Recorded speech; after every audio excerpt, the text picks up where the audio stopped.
Hey, I'd like to welcome you to another episode of Mission Matters. My name is Adam Torres, and if you'd like to apply to be a guest on the show, just head on over to missionmatters.com and click on Be Our Guest to Apply.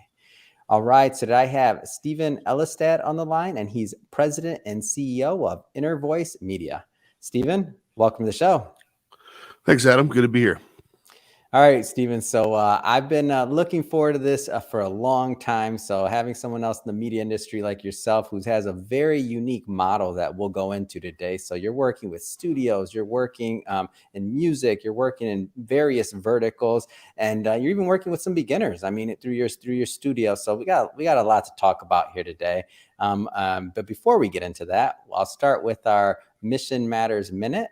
So, Stephen, we at Mission Matters, we amplify stories for entrepreneurs, executives, and experts. That's our mission. Stephen, what mission matters to you? What mission matters to me? Innervoice Media, we're a multifaceted full-service media production company that offers a range of facilities, resources, and services. But fundamentally, it's about access. Access to stories, access to people, access to platforms. And until the rise of the internet, it was really difficult for the average person to find access to any kind of platform with any reach beyond the most local. And media companies made the rules, and creators, journalists, people with stories had huge hurdles to gain access to these platforms and any sizable audience. And the internet flipped that on its head. It opened up a lot of opportunities, but at the same time, with this explosion, we had so much noise in the channel, and now the struggle was to be heard. Mm-hmm. Media takes talent and vision, but it also takes technology, training, and resources. And so along with our commercial basis, where we generally orient ourselves from a commercial perspective, we're really active in the promotion of independent media and access to its platforms across a range of communities, both creative and socioeconomic. And so we're involved with outreach, education, and engagement at all levels, from beginners to college, to film schools, to peer development and professional development, and working directly with municipalities, educational institutions, and private sector organizations to both promote and develop independent media access and awareness. So it's not just a commercial thing; it's really about facilitating this as a cultural and creative force.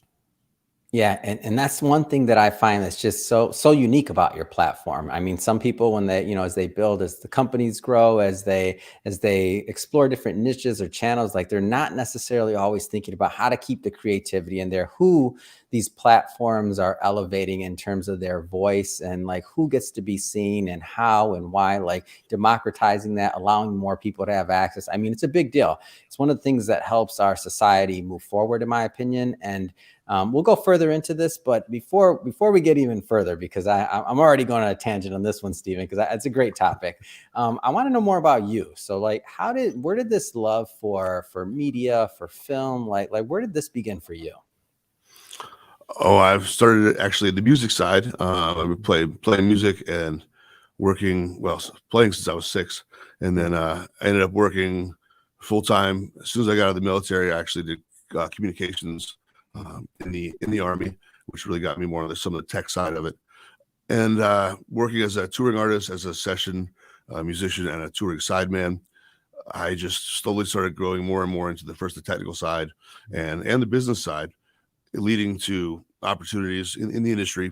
And so I started branching out, moving into video with commercial music video, moving into promotion, working with artists on label services.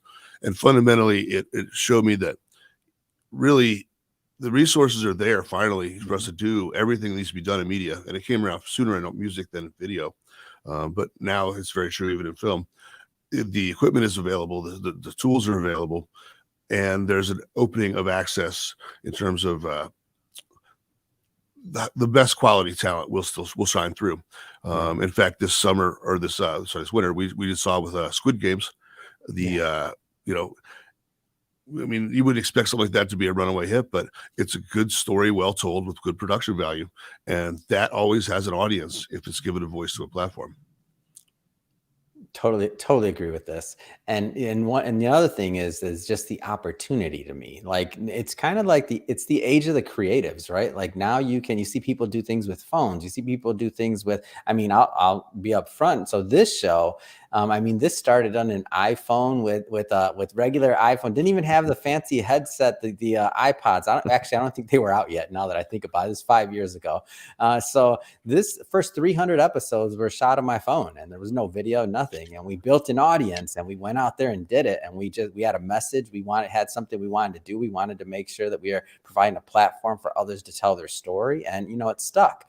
So that being said, there'll be some creatives, there'll be some people watching this that are maybe considered traditionally as business people who maybe aren't supposed to be creative. Like, people like to put people in boxes all the time. But what would you say to those people out there that maybe have a message, they have a story, they have something they want to do, and a message they want to get out there and get told? Like, what kind of things would you tell them on going from, let's just say, inception concept in your mind to what you're an expert at, which is actually getting an end product out? Like, what kind of things would you tell them? The first thing above everything else is messages. Story matters more than anything else. You have to have compelling stories to tell in whatever format that is, whether it's news or information or advertising or narrative, documentary. If it's not a compelling story that's well told, it doesn't matter how well a great story shot on an iPhone will crush a bad story. So true. Shot on a bunch of Aries, it's it doesn't make a difference. But the rest of it, you learn this stuff because it's an iterative process, and aside from storytelling, probably the most fundamental thing is so much of it's about planning, organization, and pre-production, because every mistake increments in cost and time to repair. Every 3 stages of the process. It's easy to fix something in pre-production. It's always awful to fix it in post, no matter how much you think you can do it. But fundamentally, and that's with music, that's with any type of new media, any type of stuff. It's so much of it's about project planning and knowing what you're going to say, how you're going to say it, knowing how you're going to deliver it, and then the rest of it develops over time. It just becomes a matter of developing expertise in the niceties of it, the technicalities, etc. Now, I know one of the things you do, obviously you work with big brands, you work with professional talent, you work with people that do this for a living, major film, like you do all of these things, but you also work with beginners or people that are, let's just say, not quite as seasoned. So you seeing that range of talent that you're working with really on a daily and weekly basis.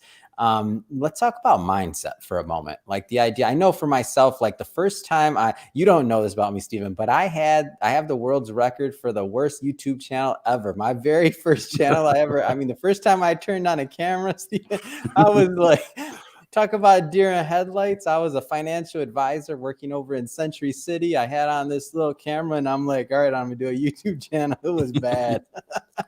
I shot maybe 90 episodes over the course of 3 months. I do it all weekend. I'd be like, all right, I'm gonna figure this out.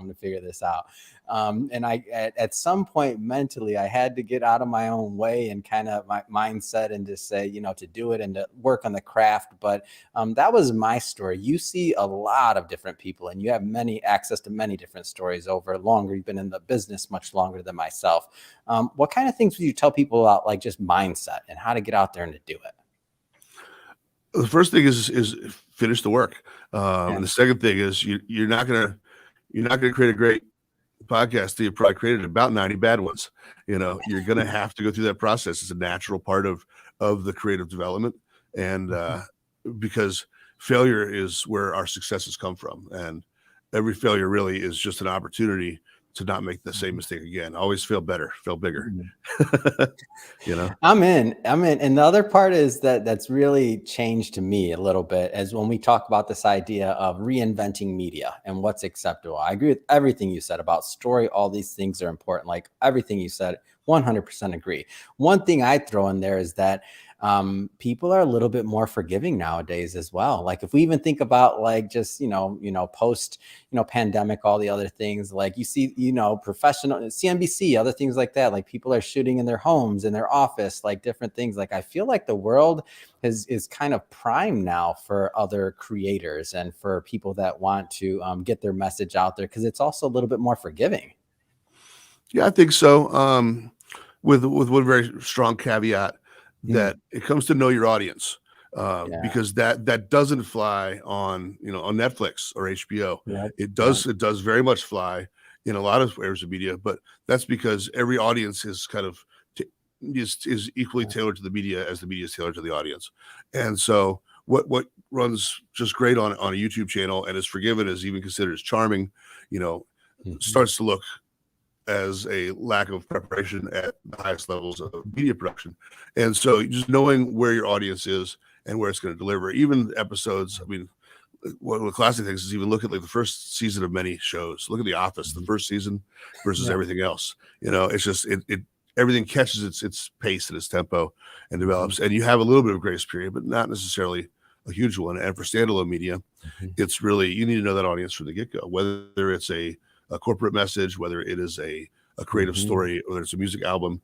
You need to deliver a production value that's commensurate with the expectations, in my mind, the best of the audience you're looking for. But it doesn't mean you have to be the best. It means you have to aim to be the best and do your best to hit that level. And if you're appropriate to your audience, then it will generally play out. Yeah, well said. Great caveat. Totally agree with this. What flies on YouTube definitely maybe not going to translate to Netflix. So totally agree on this. So going a step further on Innervoice Media. So, like, I don't know how you're pulling this off, this business model, but this is one of the other reasons I was happy to have you on the show, because I want to pick your brain. You're doing music, film, TV, working in the education space, working with, it's obviously seasoned talent, beginners. Like how are you doing this? Day by day. But fundamentally, I'll take it. You take a breath on this one. Did I just remind you on the feat that you're pulling off? just the workload. No, it comes down to I started developing kind of the business model itself almost 6.5 years ago. And what I wanted to do is, coming from my experience working with labels and artists, and then moving into especially music for video, not necessarily audio post, licensing, music supervision, etc. I just saw there's a lot of overlap there, and they're all very differently structured, kind of in the traditional model.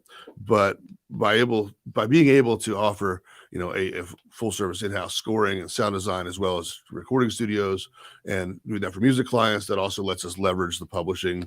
We can give discounts to the music clients in a way that if they're going to let us put it into, like, say, the non-exclusive catalog for licensing for the independent film artists. And so basically it's a lot of kind of what I call co-leverage verticals.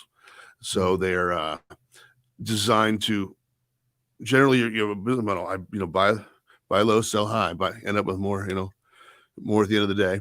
And that's great if you're selling apples, and it works in most business, of course.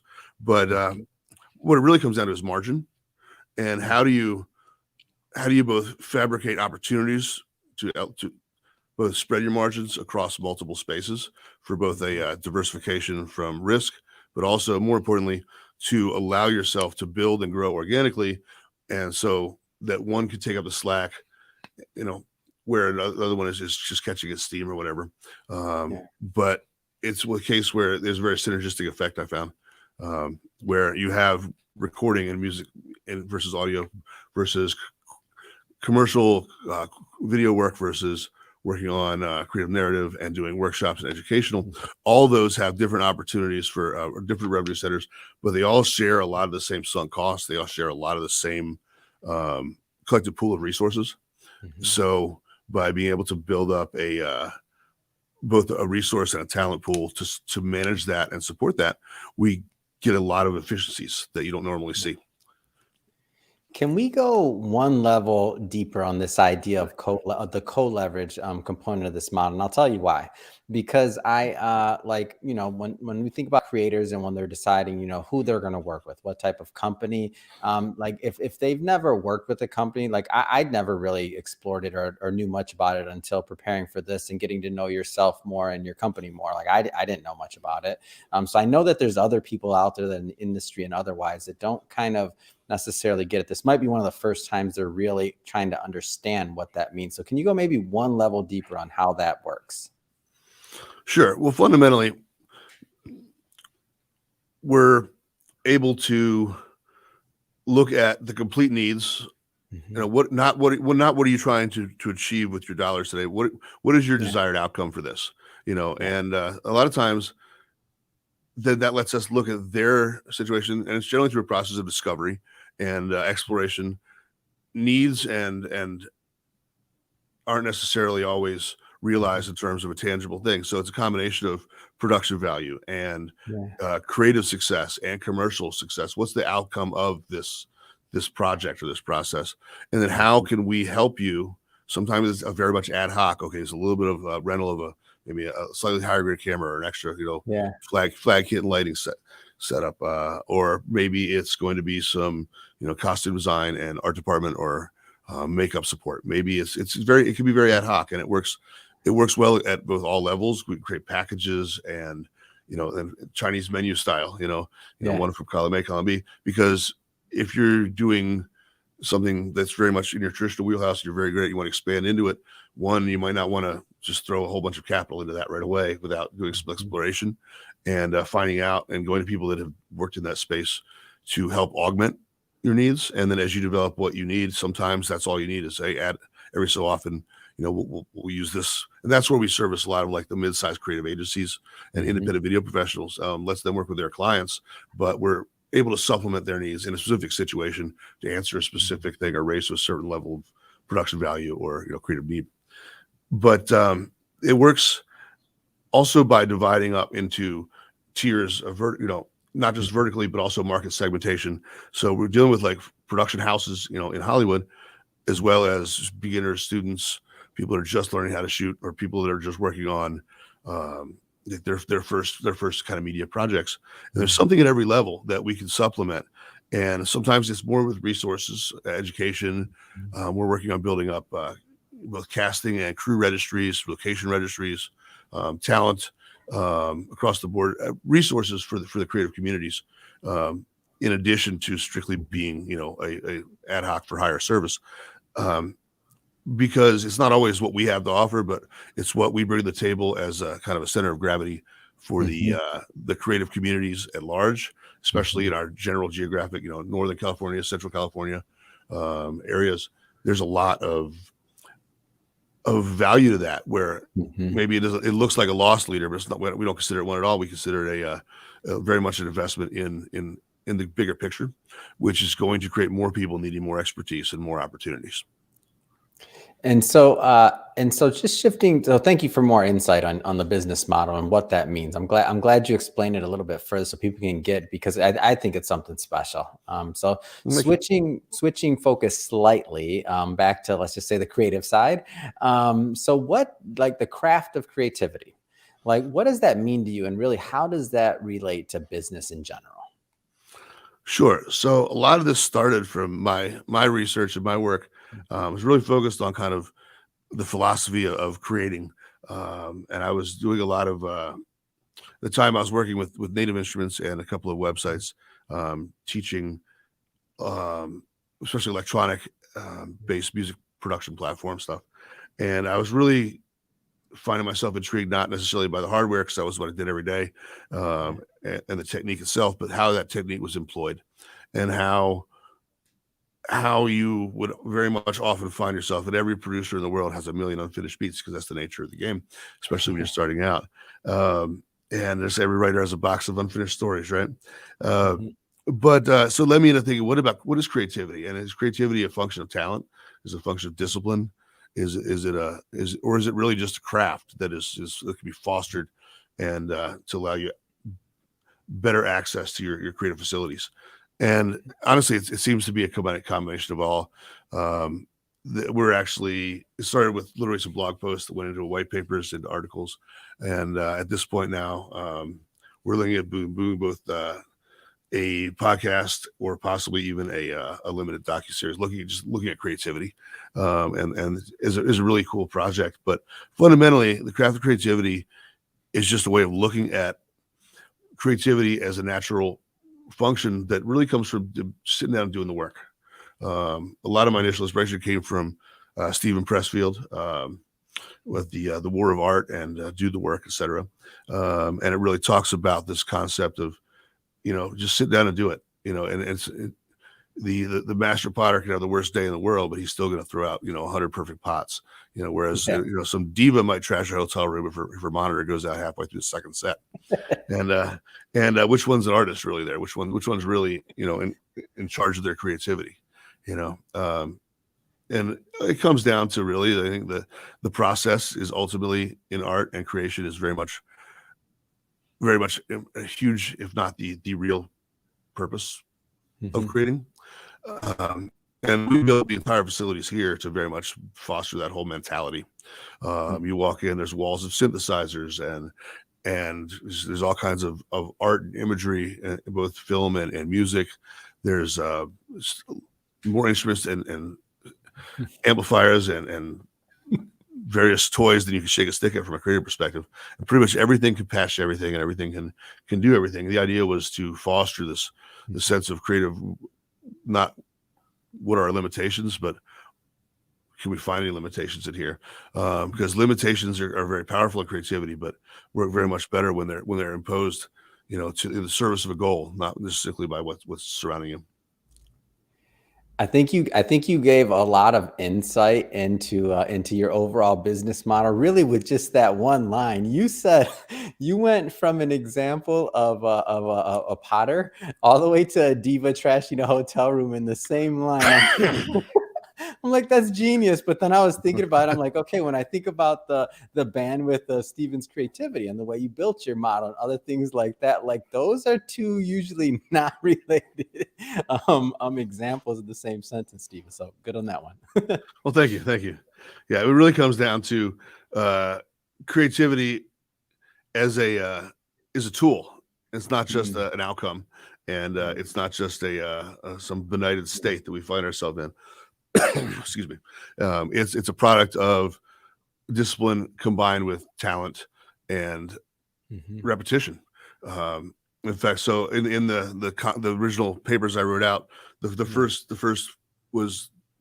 article was The Craft of Creativity, and the second one was literally called Body of Work, and it was about the concept that you're not going to write you're not going to write a good song until you've written 100 bad songs. You're not going to do a podcast good until you've done 90 bad ones, right? Yeah. Because it's the failure that teaches us along the way. And that doesn't necessarily mean there's not value in every single one of those. Every lesson learned has value. But at the same time, if there's a conscious direction to that, if we're actually saying, especially when we're trying to build a body, I want to write 100 songs. Damn it, maybe see if this guy's right, and but it comes out with starting with a goal. So you have something achievable, and that's important in business. That's important, I think, in pretty much all factors of life. You can't just, no matter how inspired you are, no matter how driven you are, you can't just drive blindly. You have to very much be aiming at a target, and that to be that target is defining before you start this work. What is the goal of this? What defines success, so that I know when to step away and say this is good enough, because perfection will kill you. Oh, that's great, man. You're dropping knowledge today, Steven. So this one, I guess I didn't realize this until I got maybe a little bit further in my career. And again, I've only been in media now going on 5 years. So I'm not claiming to be this seasoned pro, but let's just say I have a little bit of experience behind me. But that being said, can you talk about the power or the significance of having a catalog and a body of work? And maybe we're talking to some of our newer creators or people that are just a couple years in. But can you talk about like how important that creating that body of work is, like what that can mean to you down the line, whether you're looking back at it, whether you're building on it and you choose to progress your career, like just in general, like what does a catalog and a body of work mean to you? Oh, mixed feelings, especially for the music industry, where we've been fighting for credits for 25 years. There's no IMDb really for the music industry. But I mean, all credits is coming along, but so mixed feelings there. But from a general perspective, I'd say that the first and most important value of creating body work is really being able to look back upon it and be able to evaluate your progress and your goals and your steering, and seeing where you were aiming then, how you got to where you went, and what made you shift gears, what made you change. I mean, it's all well and good to say, I always IMDb credits, or I have all this stuff. And then fundamentally, that's a shorthand language that's spoken in the industry. Yeah. But I think the real value is in learning what you learned about your storytelling, your message, your process along the way, and how you really hit these inflection points, whether it's a new project, whether it's a new opportunity, whether it's working with new people and new ideas or new tools, really getting a sense of how you adapted to change, how you adjusted, and then how you then took that to the next level, because it's going to still be levels of evolution. And you're going to see that both in terms of your technique, but I think also clarity of message or clarity of purpose in the work done. And that's for the creator perspective, but it applies for the technical side as well. I mean, you're not going to get a lot of creativity, being like, a 3AC or, being a PA, a runner on a set somewhere for some, show. But, there's still the opportunity to look back on that, whether it's from the experiences learned, experiences had, things that are learned, good and bad. There's always something to take away from it, but really consciously being aware of where you've been and especially the stages and how you evolved through that, I think is the most value in the body of work. But you can't really discount, especially the relationships you build and the growth of yourself in a professional community as well. And I think you'll see that alongside your evolution of your projects. Yeah, completely. And everything you're saying are just things that I've kind of noticed along the way. I can't say any of this was intuitive. Like I just kind of seen it, and I was wondering how others' journeys were. And you matched what I felt like that process could look like. Even though maybe I stepped on the landmine in the beginning about the music side, but that's where I wanted you to go with it. Definitely was the creative side and what people can think when they're looking back at that body of work. So switching focus just slightly, I want to talk more about your facility because like you mentioned a little bit about it, but I want some more details. Like when people show up, like what kind of things can they expect? Sure. Well, we have almost 12,000 square feet of facilities that offer everything from offices, makeup, art department, production offices, to a full sound stage with 30-foot robotic jibs, green screens, full control booth, like 4K ME, switching systems up there for streaming. There's also a range of insert studios and flex spaces that can be as whatever you need, from photo shoots to 85-inch digital whiteboards, you can run workshops, production meetings, table reads, casting calls. There's a range of client and public opportunities in the space like that. But then there's also, the situation room, opportunities for large scale planning.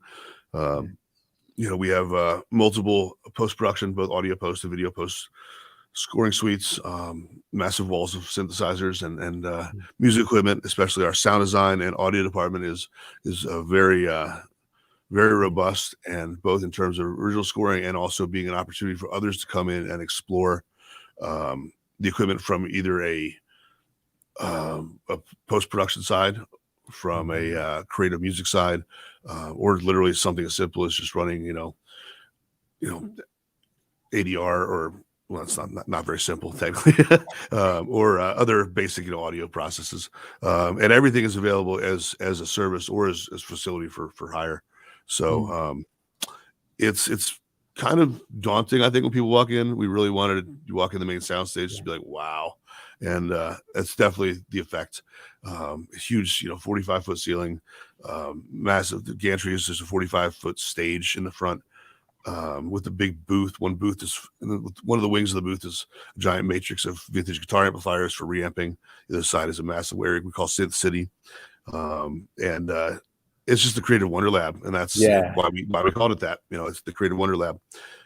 If you wanted to do something creative, you can do it here, and you can also bring in whatever elements you already work with and interface them in any way necessary for new media, from traditional music video. We did working on a short project right now. We just brought out only about a quarter of our full LED digital dance floor. And we have massive programmable dance floor with crazy guys in Miami Vice suits wearing chicken heads dancing on. And it looks great. Oh my God. I can't.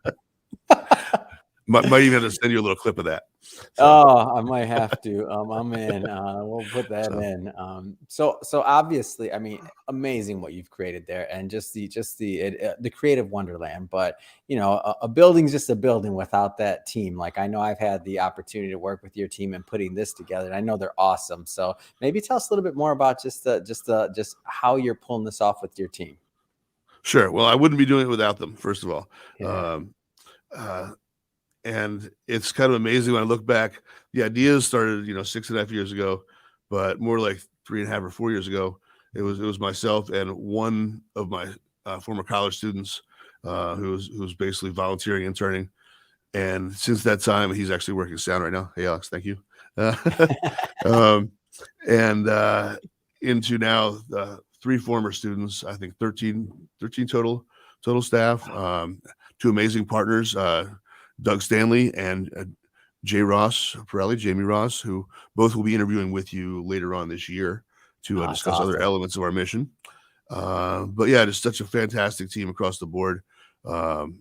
Amazing, people that have come on from the get-go and really picked up job skills. People have integrated into the organization and adapted, based upon their natural, inclinations. But pretty much, we've had a very low turnover rate and a very both independent and very creative and just amazing, team around us. And I can't thank them enough. But everybody for Matt and Matthew and Daria and Jai and Mason and Curtis and Patrick, and then we have a number of great, very close producers in residence and other very close strategic allies. I mean, strategic allies sounds a little too corporate for these guys because we were nonstop with them. Like Brandon Vetter, Joey Cash's Toilet Films. And it's really become a matter of serendipity, and we've seen this growth of community that starts with our team, and I can't say enough good things about what they do. Yeah, it takes a community. I knew it. Like it takes a community to pull off what you're doing. The level of work, the quality, just the bandwidth, the support. Like it's definitely a community. So definitely big shout out to everybody that's helping you pull that off.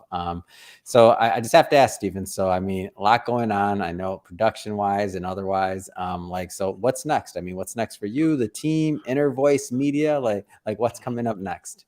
Well, our official full open to the public grand opening is actually tomorrow, and so we'll be doing our ribbon cutting and everything with the Chamber of Commerce and kind of opening up our facilities to more of a public open access, kind of commercial operation rather than strictly client, specific client and project based stuff.